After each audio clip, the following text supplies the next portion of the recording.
É sobre isso que nós estamos falando. É sobre essa mensagem que essa igreja carrega. É por isso que essa igreja nasce nesse lugar. Para quê? Para motivar você a falar do amor de Deus. Pastor, e o que tem a ver a vigília? A vigília vai ser dia 1º de abril e você vai ter oportunidade de falar do amor de Deus. Que daí você está acanhadinho lá, né, Johnny? Cadê o Jeff? Oh, aleluia, vaza. Os dois estão na frente desse negócio. São mais doidos que eu. Que eu olho assim, geralmente eu olho uns que tem mais cara de doido, assim, sabe? Olha os que tem cara de doido, eu lanço uns desafios assim, e eles topam, gente, vê só. E eu cheguei para ele, esse cara quer fazer uma vigília, quer voltar vocês dois. Ele, pastor, estamos dentro. Eu disse, meu Deus, Jesus não sabe onde que eles estão se metendo. Glória a Deus. E esse lugar vai ser para você testemunhar, para você cantar, para você enaltecer o nome de Jesus, celebrar o nome dele. Porque era da forma que Jesus trabalhava.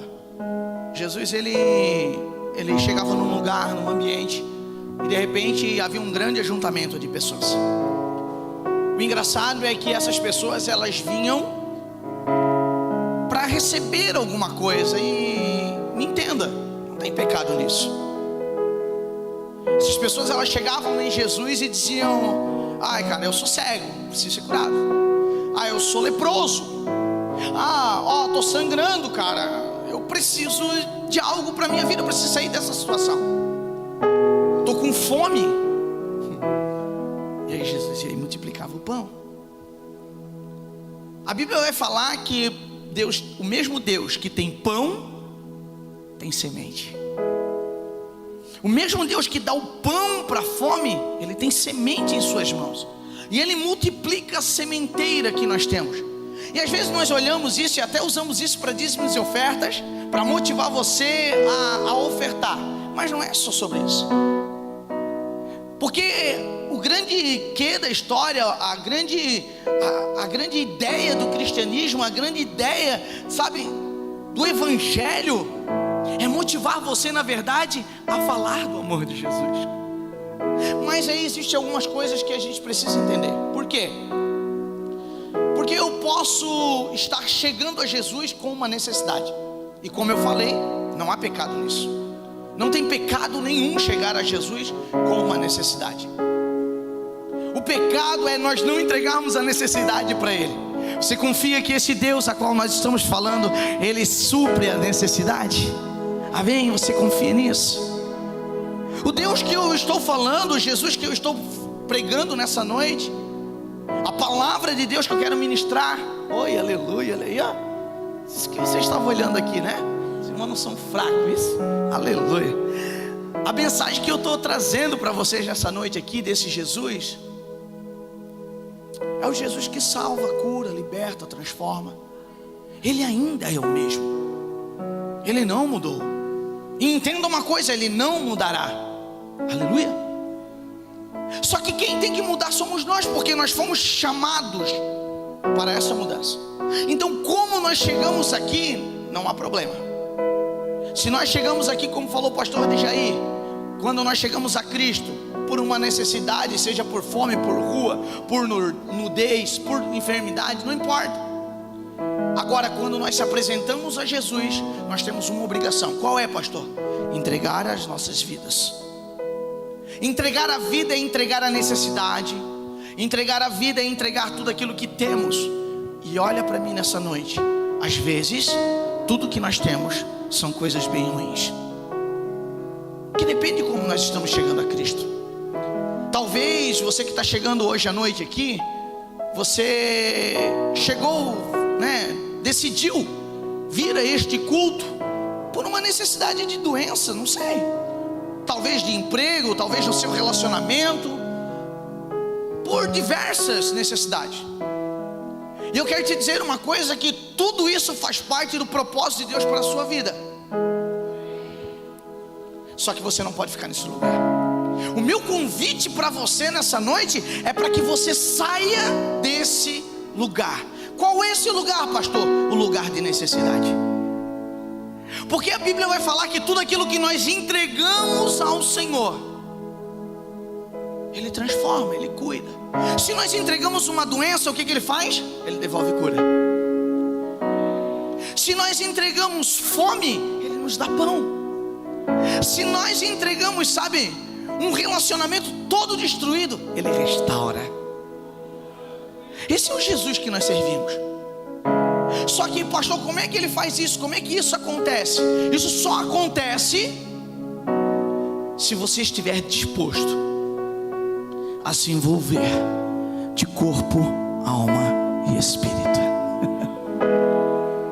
Isso só vai acontecer se você olhar para dentro da sua vida e dizer: Pai, a necessidade está aqui, eu já te entreguei, mas eu não quero viver de necessidade em necessidade, mas eu quero viver em glória em glória. O Jesus que curava multidões está presente nesse lugar. E a pergunta que Ele te faz nessa noite é: o que você quer de mim? Porque toda vez que Ele chegou em alguém, a pergunta sempre foi a mesma: o que queres que eu... Tá, mas poxa, vamos pensar comigo. Era um cego perguntando, logicamente que ele queria ver. Não. Pastor, por quê, pastor? Porque pensa comigo, muitas vezes nós se acostumamos tanto com as nossas necessidades, que essas necessidades passam a nos sustentar. Uau, pastor, o que é isso? Preste atenção. O cego, ele estava ali, e ele ia todos os dias para a porta do templo, ficava naquele lugar, e por ele estar naquela situação, o que ele ganhava? Dinheiro.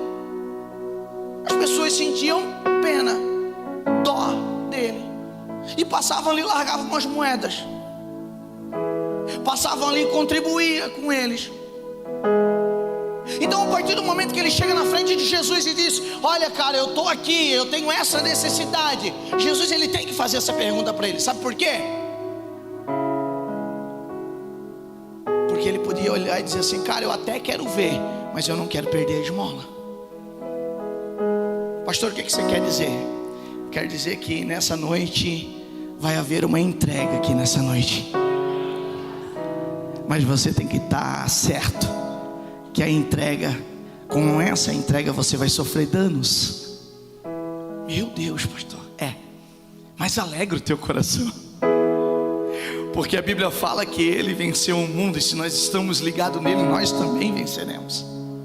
Essa mudança, ela não é para te destruir, essa mudança é para te levar, te tirar deste lugar de necessidade e te levar para o lugar que Ele desenhou para você.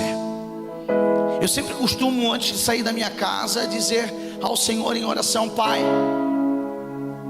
que o dia de hoje, o dia que vai acontecer hoje, todas as pessoas que eu vou encontrar, tudo aquilo que eu irei fazer, que não seja a minha vontade, mas eu quero participar nesse dia, tudo aquilo que o Senhor já desenhou para mim. Então que a nossa oração nessa noite, o nosso pedido nessa noite, que nessa noite os nossos lábios e o nosso entendimento possa pedir ao Senhor: Pai, eu quero viver todos os sonhos que o Senhor já desenhou para mim. Você quer isso? Só que isso exige uma responsabilidade.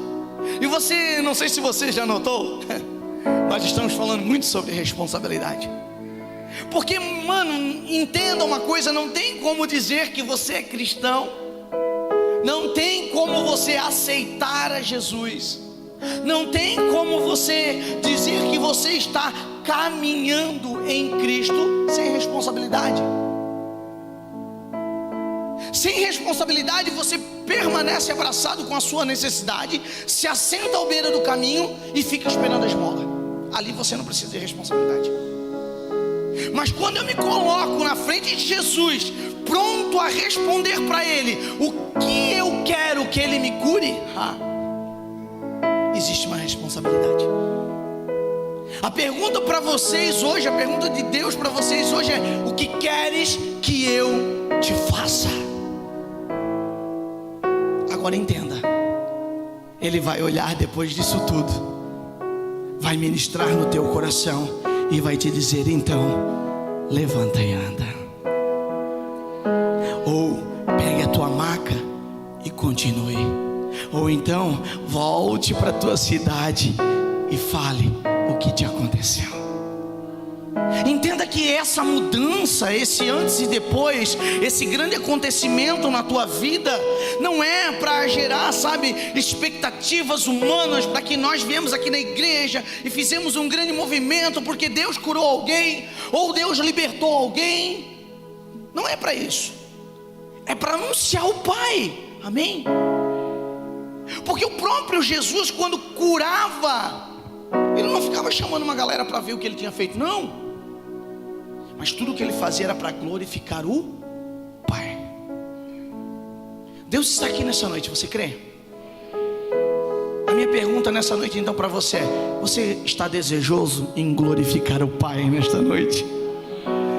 Cara, eu queria só isso, manifestar a glória dele. Aí você vai perguntar: tá, pastor, esse negócio de manifestar glória, como é que é? Aquele momento que a gente dá uma chapada junto? Bom, né? Aí os irmãos ali do louvor começa a bater o teclado, dá um negócio, né? Dá uma virada assim. E aí a gente começa, sabe, a ficar assim, ó. Uau! E daqui a pouco a gente sai daqui, a gente já está no céu, já está, sabe, uma coisa gostosa, uma unção descendo. Isso é bom demais, mas não é só para isso. A responsabilidade de quando você, sabe, você quer glorificar o Pai, te traz a responsabilidade de você repassar isso. Porque pensa só, e eu queria que você pensasse isso comigo. Queria que você pensasse comigo. O que seria do Evangelho se nós apenas recebêssemos e ficasse tudo com nós guardado? Sabe de uma coisa? Eu não estaria aqui. Porque eu me lembro que quando eu era ainda criança, pessoas começaram a visitar a casa dos meus pais.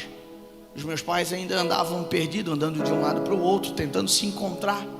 Sabe aquele vazio? Já sentiu aquele vazio? Não precisa levantar a tua mão, mas se você sabe do que eu estou falando, aquele vazio que tem dentro da gente, que a gente não consegue encontrar paz em lugar nenhum. Aquele vazio que muitas vezes vai te levar para a prostituição, vai te levar para o álcool, para a droga, vai te levar para fazer coisas erradas. Sabe esse vazio? Pois é o espaço do Espírito Santo. Se você não sabia, está aí a resposta para você. E aí as pessoas tentam procurar preencher esse vazio de muitas formas.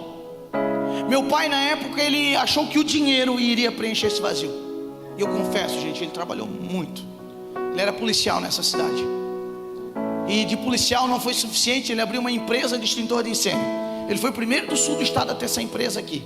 Uau, ele ficou grandão. E cara, eu tinha 11 anos, ia fazer 12 anos, entrando na adolescência. O que eu queria? Meu pai, cara, poxa, meu pai. Sabe a fábrica? Meu pai. E aí Deus deixou a gente ter essa oportunidade, a gente teve. Só que ele andava de um lado para o outro tentando entender o que era esse vazio, essa lacuna aberta dentro do seu coração. E aí teve um dia que um cara muito simples, teve um dia que um irmão presbítero da igreja, muito simples, irmão, ele falava as palavras tudo errado. Era uma comédia ver ele pregar. Saía rádia, saíam umas palavras assim que só Jesus, eu me lembro até hoje. Mas ele tinha uma graça com ele. Ele carregava algo tão lindo naquele coração, que quando a gente se juntava e ele começava a falar desse Jesus, e ele começava a falar desse Evangelho, e ele começava a falar das coisas de Deus, e ele começava a mostrar, sabe, tudo aquilo que esse Deus era capaz de fazer. Eu não sei porquê, mas mesmo criança, os meus olhos se enchiam de lágrimas. Eu não sei porque os meus pais se derramavam em choro. Eu quero lembrar para você o que eu acabei de falar. Meu pai era policial, gentil, igual um dedo destroncado. A gente fala que era mais seco do que porta. E ele, de repente, um homem daquele se derramando em lágrimas. Então esse é o poder do Evangelho. Só que precisou de um coração, precisou de uma ação. Precisou de alguém dizer: cara, não importa o que aconteça, eu sairei da minha casa e vou falar do nome daquele que me salvou. Essa é uma responsabilidade. O que acontece muitas vezes conosco é que ao sairmos da nossa casa nós queremos nos esconder da nossa responsabilidade, daquilo que Cristo tem que ser para as nossas vidas. Cara, eu fico, uau, às vezes eu passo nos lugares e os irmãos gritam lá no meio do serviço, do mercado: ô pastor, oi senhor. Eu disse: ô glória. Grita vaso lá de dentro da empresa, dá um berro. Gente, é tudo louco. Nós somos loucos, irmão, porque o evangelho é loucura para aquele que não crê, aquele que não conhece. Você sabia que a Bíblia fala sobre isso? É louco mesmo o negócio. Essa semana, eu não me lembro onde que eu estava. Cadê meu amor? Cadê? Meu Deus. Oh, tá aqui. Eu não posso te perder. Oi, aleluia. Nós estamos de aniversário de casamento, gente. Aleluia. Glória a Deus. Aprecie com moderação, tá, rapaziada? Aleluia. Fica ligado. E a gente escutou essa semana em algum lugar, eu não me lembro onde. E o irmão falou assim que foi aqui na igreja, foi quinta-feira. O Jonathan falou no culto quinta-feira. O Jonathan é um amigo de Bruxo que veio aqui ministrar. Você que não estava, você perdeu. Aleluia. Te encontro na próxima quinta, em nome de Jesus. E ele chegou aqui, ele falou que um dia ele estava evangelizando num lugar, e nesse lugar chegaram, sei lá, uma quantidade de jovens, 3, 4, 5, 6, não lembro agora a quantidade. E falaram para ele: cara, eu nunca mais vou para a igreja. Fomos uma vez fazer uma visita a um bando de maluco lá gritando e pulando e coisa e tal. E o Jonathan ficou escutando aquilo. E tinha um cara lá que fazia uns aviões. Eu fiquei lembrando, cara, eu já participei desse negócio. Né, Ninho? Quer se entregar, né?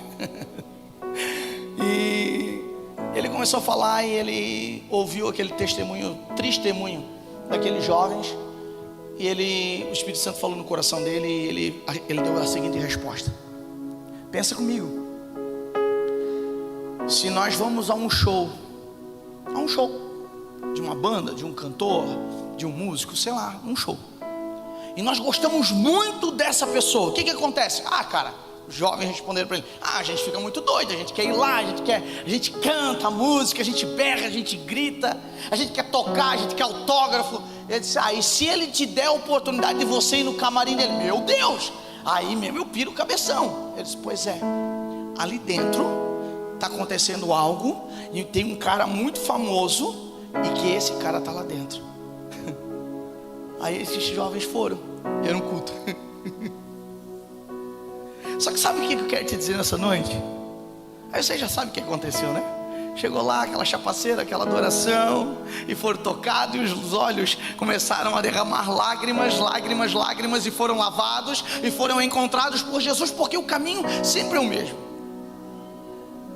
Só que eu estou preocupado, na verdade, com esta casa, esta igreja, e eu quero motivar a você, porque amanhã é segunda.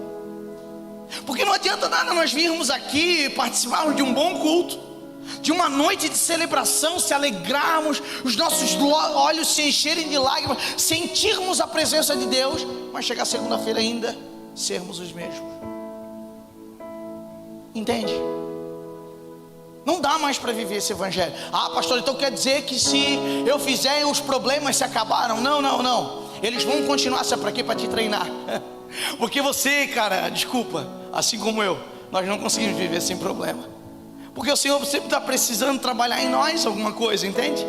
Só que a questão é que quando nós começarmos a olhar para essas coisas e começarmos a entender, a ver Deus nelas, as coisas começam a mudar na nossa vida. Enquanto nós estivermos olhando para tudo isso e virar tudo murmuração, o Senhor ainda precisará trabalhar muito em você. Nós temos a mesa do Senhor diante de nós nessa noite. O culto é de Santa Ceia. E o culto de Santa Ceia, ele precisa mexer com a gente. Por quê, pastor? Porque se eu tiver pecado eu não vou participar da ceia? Não, se você disser para mim que não pecou, você já está pecando.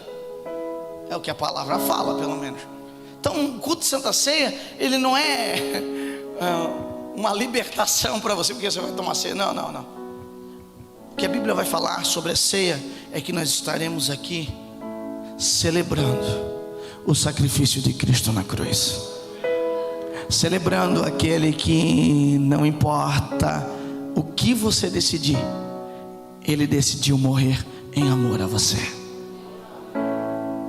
O culto de ceia é a oportunidade, é a mesa posta para mim e para você, para nós podermos olharmos e dizermos assim: meu Deus, esse cara morreu e eu não pedi.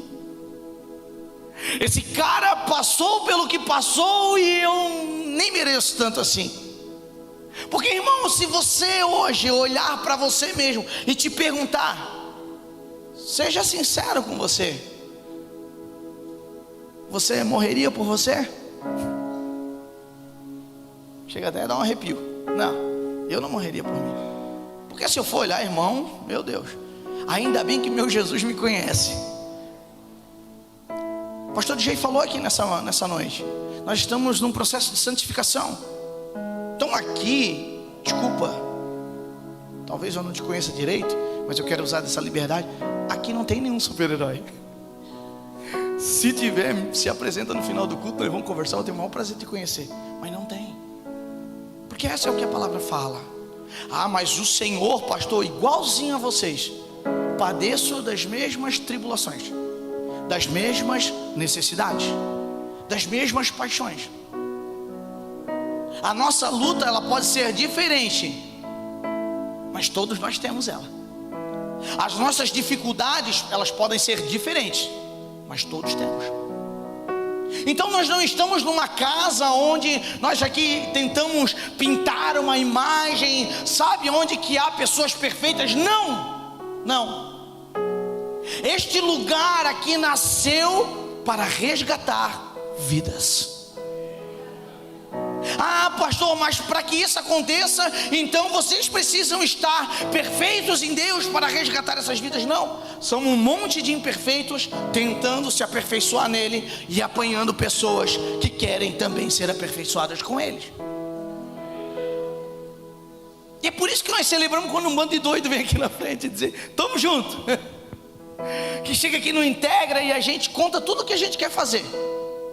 E por mais que às vezes pareça maluquice, e as pessoas começam a dizer assim: ó, cara, eu estou junto nesse negócio aí, eu estou junto. Deus nos deu uma palavra, nós chegamos aqui com uma palavra. Irmão, entenda uma coisa: igreja não se abre. Na real, eu nunca quis estar aqui. Pastor, deixa aí, nunca quis estar aqui. A gente estava lá cuidando dos meninos, estava bom demais. Tem 24 anos o resgate de vidas, 16 mil atendimentos em 2021. A última contagem que a gente fez, tinha passado 16 mil pessoas. É gente. Nessa igreja aqui já veio até gente dos Estados Unidos testemunhar que estava voltando para lá. Vocês lembram disso? Isso é comum para nós ali. Aí nós estava bem lá, estava tranquilo, estava fazendo a obra do Senhor. Meu Deus, tão bom. Chegava de manhã, final da tarde ia para casa. Aí às vezes dava um BOzinho, né? Sempre tem que ter um BO, no meio de crente sempre tem BO, irmão. Aí a gente corria lá, arrumava tal, e estava tudo certo. Mas aí o Senhor nos deu uma palavra, e a igreja nasceu, e a gente, meu Deus do céu, como é que eu vou dar conta desse negócio? Eu não sei, até hoje eu não sei, eu confesso para vocês. Mas aí começamos, e nós viemos com uma palavra para essa cidade. Irmão, eu nasci em Curitiba, mas eu estou nessa cidade desde os meus 4 para 5 anos de idade. Então eu sou tijuquense. Posso não ser tijucano, mas sou tijuquense. Aleluia, você sabe a diferença, né? Tijucano, quem nasce, tijuquense, quem pertence.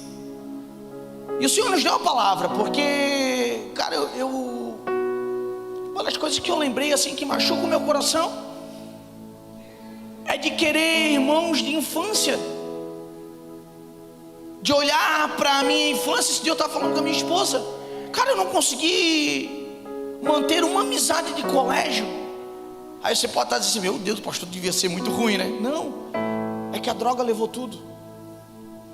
Eu tive 3 meninos que estudaram comigo a vida toda. A nossa sala sempre foi mais feminina do que masculina. Era eu e mais 3, éramos em 4. Os 3 a droga levou. De Tijucas. Não estou falando de São Paulo, Rio, Porto Alegre, não, Tijucas. E aí o Senhor nos traz para cá, nos dá uma palavra dizendo que através daquilo que, da nossa posição, daquilo que nós estamos fazendo, o Senhor ia mudar essa cidade. Amém, dá medo, amém. Esse amém dá medo, porque amém é que assim seja. O significado de amém é que assim seja. Então quando você diz amém, você está dizendo beleza, eu estou aqui. E muitas vezes o beleza, eu estou aqui, compromete tudo aquilo que você pensou para a tua vida. Quantos não? Eu já fui assim. Eu estava no colégio e eu pensava, eu vou crescer, eu vou estudar, eu vou fazer isso da minha vida, eu quero ser isso da minha vida. Mas tem um belo dia, chega o evangelho na tua vida. E não, você não vai fazer nada disso, cara. Vou te levar para outro lugar. Não, mas eu queria, eu estudei para isso. Eu me aperfeiçoei para isso. Eu queria tanto seguir esse pensamento que eu tive para a minha vida. O Espírito Santo vai lá e te conduz e diz, não, cara, eu te chamei porque eu quero que você cuide de pessoas.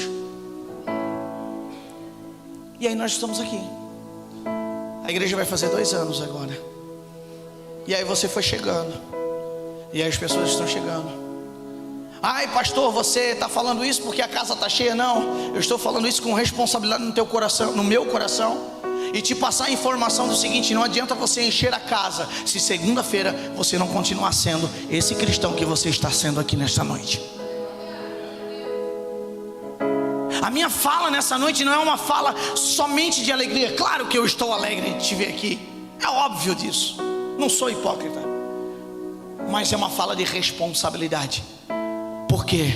Porque o Senhor nos deu uma palavra e eu não consigo cumpri-la sozinha. Eu preciso de você. Então chega segunda-feira, você tem que ter esse entendimento e dizer: eu preciso manifestar a glória do Pai. E como é que eu faço isso? E aí que é o engraçado, porque às vezes nós esperamos ainda Jesus descer, se manifestar na frente de um doente e dizer: vai Jesus, faz aquela pergunta que queres que eu te faça. Mãe, esse tempo já foi, cara. Quer dizer que Jesus, ele já deixou da sua glória, ele já desceu, ele já viveu, ele foi para a cruz, ele morreu, ele está vivo, porque ao 3º dia ele ressuscita. Mas ele disse assim, ó, olha, preste atenção, eu estou indo agora para o Pai, lá eu tenho uma nova atividade, eu tenho uma nova, sabe, eu tenho uma coisa nova para fazer lá. Eu vou para lá construir moradas, eu vou para lá porque eu tenho que fazer isso para junto com meu Pai. O que eu tinha que fazer aqui eu já fiz, agora é com vocês. E sabe o que ele fala para mim, para você, através dos discípulos? Ele diz assim, ó, olha, mas vocês não precisam se preocupar, porque se vocês acharam que eu fiz muita coisa, vocês ainda farão obras maiores.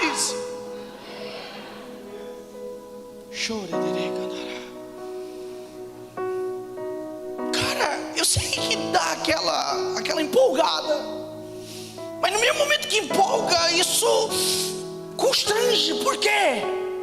Porque eu não sou capaz. Eu não sou capaz.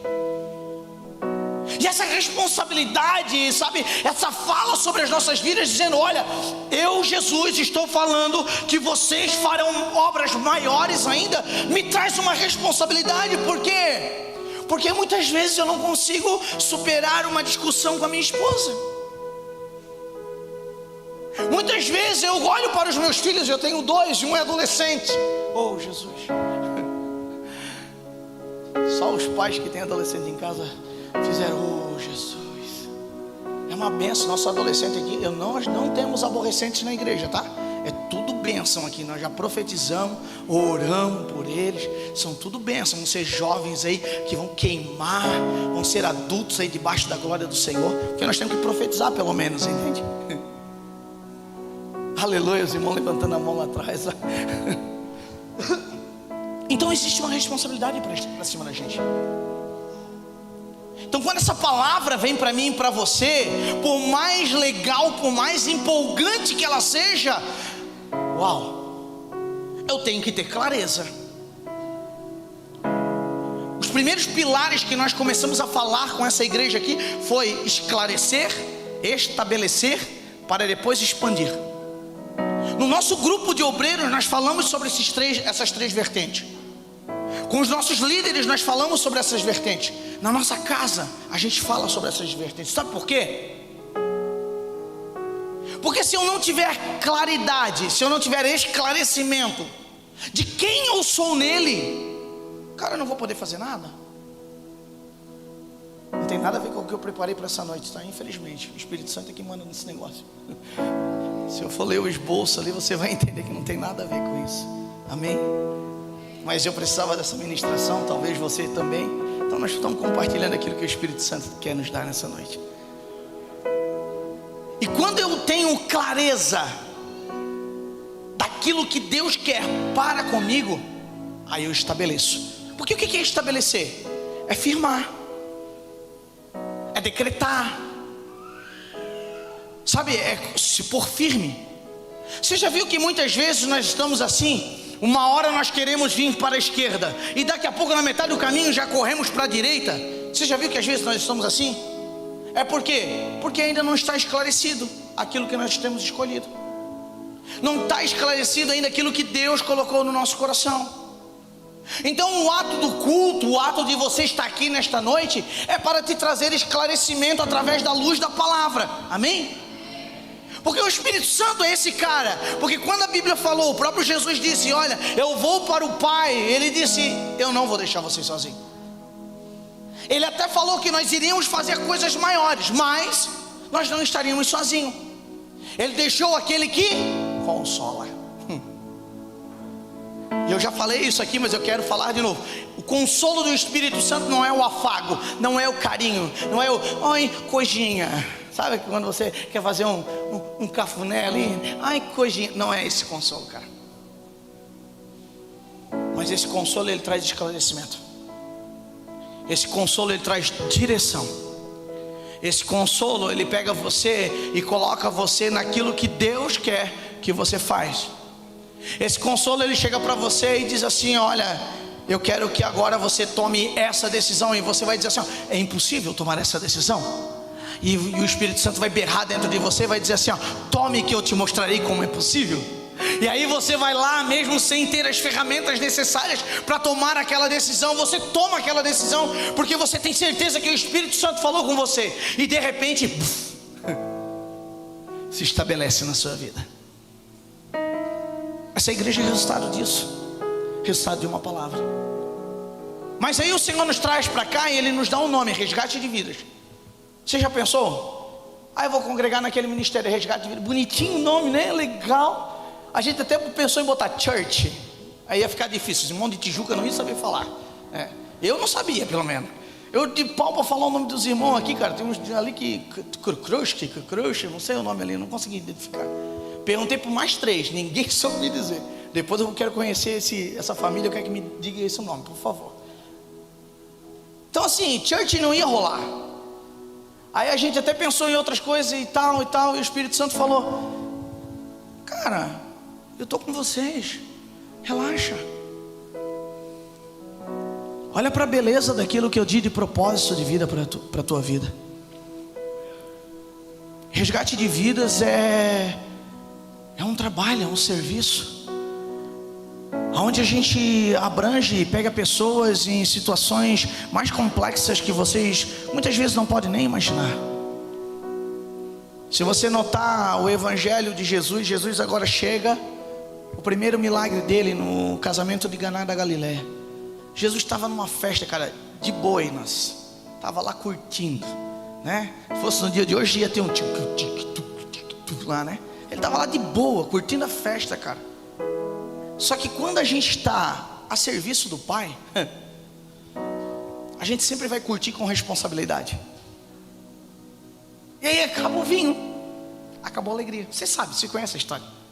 Aí chega Maria, a mãe do camarada, mãe de Jesus, diz para ele: ei, não deixa essa família passar vergonha, faz favor. Porque se faltasse vinho para a cultura judaica era uma vergonha, iria dizer que o casamento não ia dar certo, e era um monte de coisa. E aí acabou, cara, acabou naquela noite. E ele: o que eu tenho contigo, mulher? Tipo, te toca, tô aqui de boa, né? Jesus falando isso, tá? Tô aqui de boa, celebrando. Uau, você vem para cá me incomodar? E a expressão que ele usa significa que ainda não é hora de eu trabalhar, ou ainda não é a hora de eu começar o meu ministério, não é hora de bater o meu cartão ponto para aquilo que Deus quer que eu faça na terra. Só que sabe o que é engraçado? Ele falou isso para Maria, Maria não ouviu, virou para os servos e disse: fazei tudo que ele pedir. Sabe o que isso me remete? A seguinte expressão: pode não ser a hora, pode não ser a vontade, mas ele ainda é aquele que faz milagres.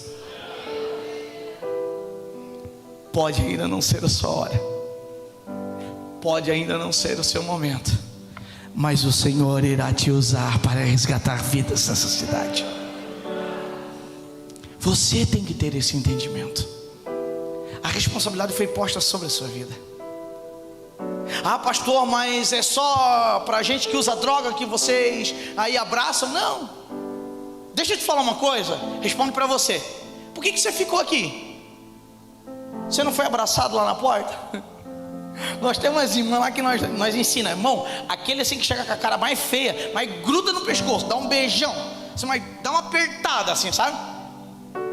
Porque às vezes a pessoa está chegando aqui cheia, mano, de problema, cheia de dificuldade. Tudo que ela quer é um abraço, claro que não, ela quer ver longe. Qualquer pessoa não quer ver gente perto dela, porque gente sempre trouxe problema, gente sempre trouxe aflição, gente sempre trouxe o que? Sabe, aquela raiva. Então tem gente que não quer ver ninguém, mas daí por alguma coisa da natureza espiritual fez a pessoa vir para esse lugar, porque a mulher ficou incomodando, ou porque o marido ficou incomodando, convidando, porque um parente, um vizinho, um amigo, alguém. E aí ele disse: tá bom, eu vou lá, eu vou fazer uma visita naquele lugar. E de repente chega aqui e está você. E essa pessoa senta do teu lado. Olha para o irmão que está do teu lado, dá aquela cutucada. Será que é você? E tudo que essa pessoa precisa, sabe o que quer? Um sorriso seu,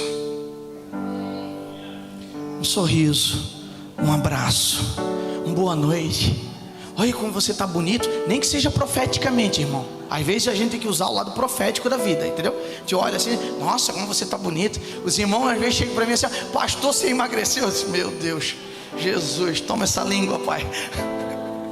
Mas é profético o negócio, entende? A gente está recebendo, amém, aleluia. Mas isso faz parte do resgate. Isso faz parte de resgatar pessoas. Isso faz parte do propósito dessa casa. Isso é o primeiro passo da missão que Deus quer desenvolver no seu coração.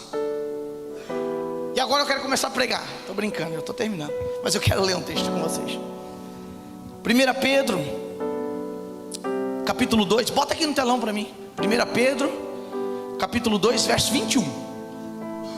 Vou ler com todo mundo aqui.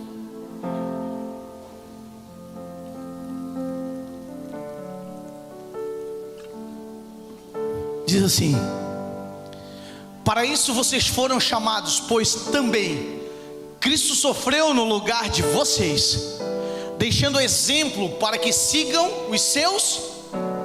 Próximo.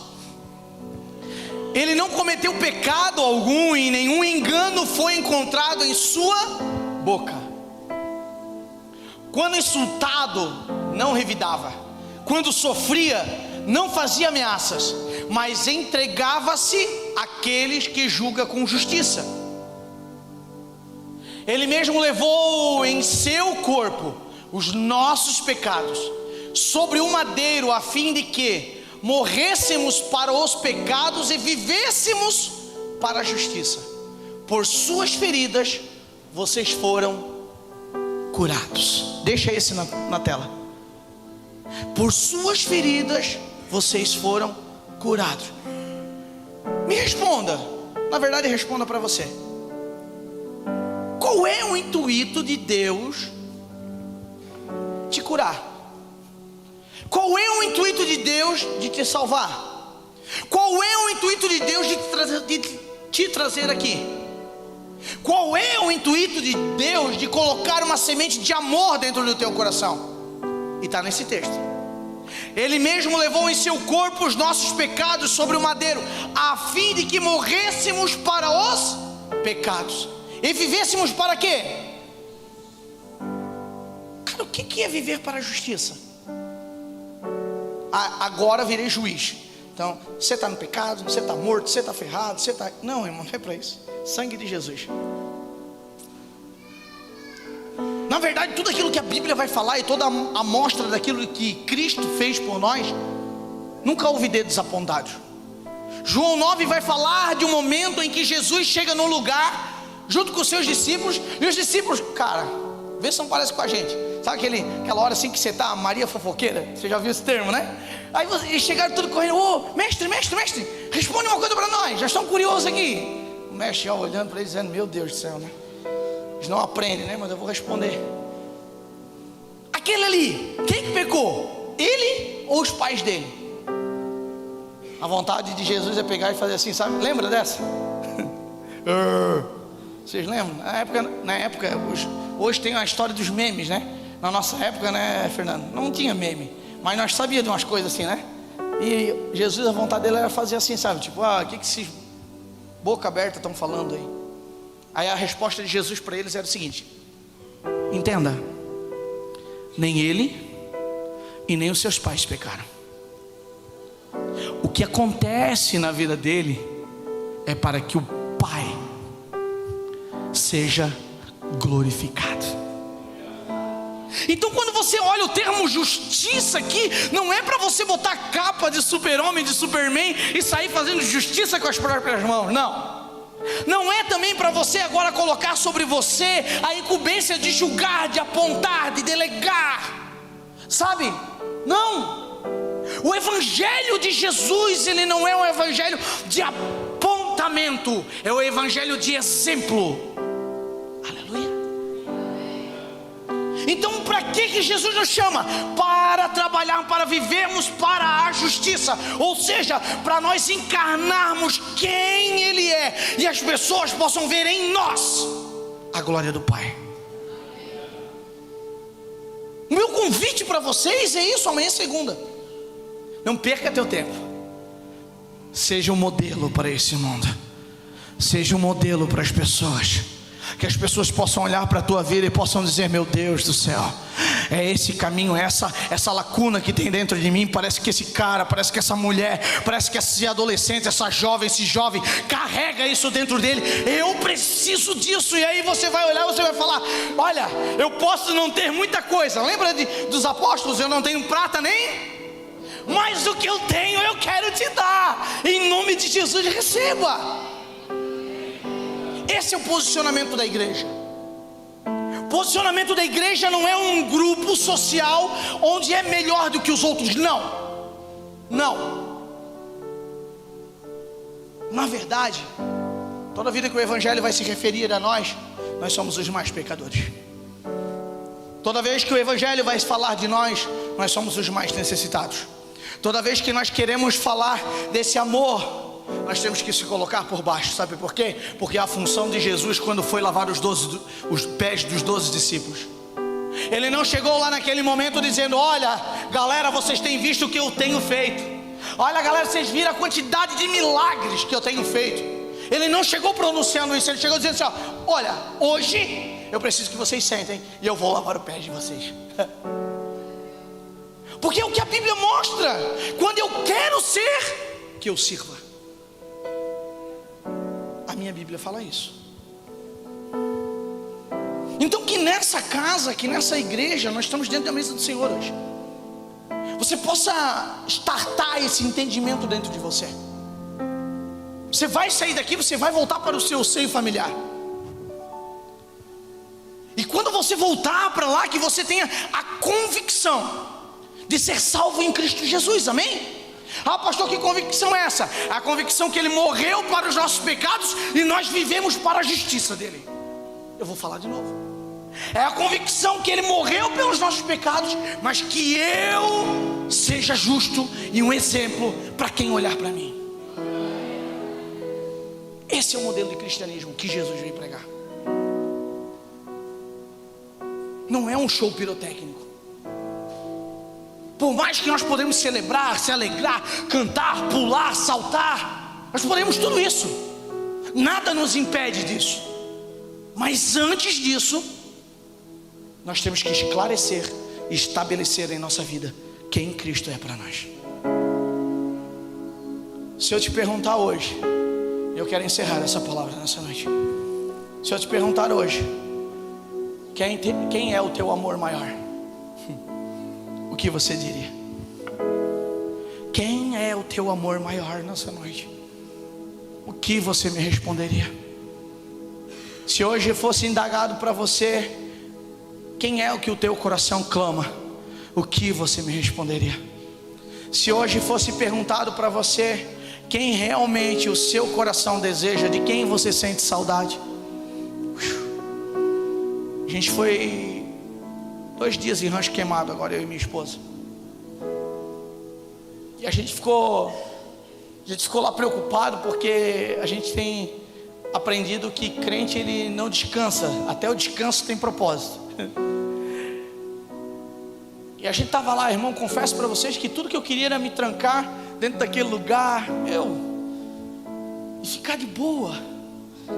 Mas aí a gente chegou lá e o dono do estabelecimento veio entregar a chave para nós, veio apresentar lá para a gente e tal. E de repente, cara, a gente nem perguntou nada, né, vida? Eu tava quieto assim, ela que ainda conversou, porque se eu começo a falar eu não ia parar, então eu me conheço, então eu tava quietinho, e eu deixei ela falar. E daqui a pouco o cara começou a abrir a vida dele. Eu disse, meu Deus, pai, eu vim aqui para descansar. Aí a gente lembra daquela expressão, daquela parte que diz assim, teu descanso não é aqui? Bem-vindo ao envolvimento do corpo de Cristo. E ele abriu a vida dele, contou, tal.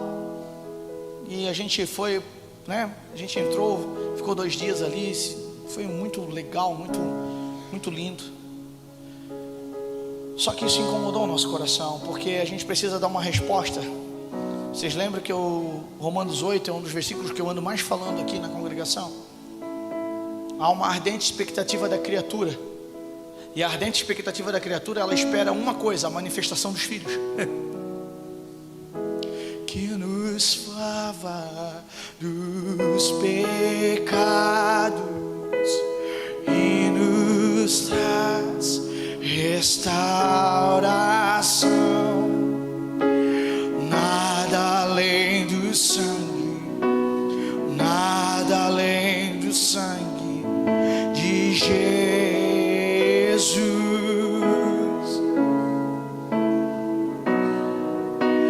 que nos faz brancos como a neve, aceitos como amigos de Deus.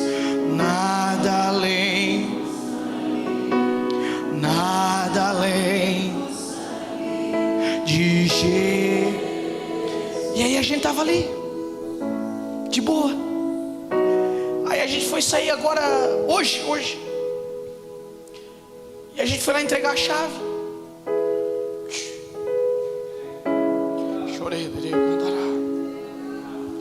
Aí ele chegou, a esposa dele chegou para nós assim, cara, a gente saiu do teu quarto na noite que vocês chegaram. Eu entrei dentro do quarto e perguntei para o meu esposo, por que você começou a falar aquelas coisas?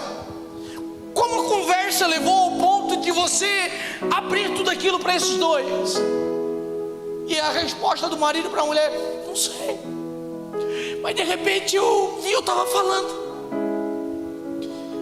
E a gente orou por essa família e eles olharam para nós e disseram assim, cara, meu irmão, não sei mais o que faço, cara. Ele está enfiado na cachaça. Meu irmão está enfiado, sabe, não consegue se levantar. Nós liberamos uma palavra para eles ali naquele momento. E nós entendemos que não importa o lugar que eu ou você vá, Deus, ele tem um compromisso, ele requer esse compromisso com a sua vida. Quantas pessoas têm chegado a você e colocado diante de você uma necessidade, você tem cruzado seus braços? Você acha que isso é responsabilidade? Você acha que isso é responder ao pagamento dos nossos pecados que foram feitos na cruz do Calvário? Você acha que isso é viver debaixo de uma justiça divina? Não. A ardente expectativa da criatura, ela é real. O que precisa agora é a manifestação dos filhos.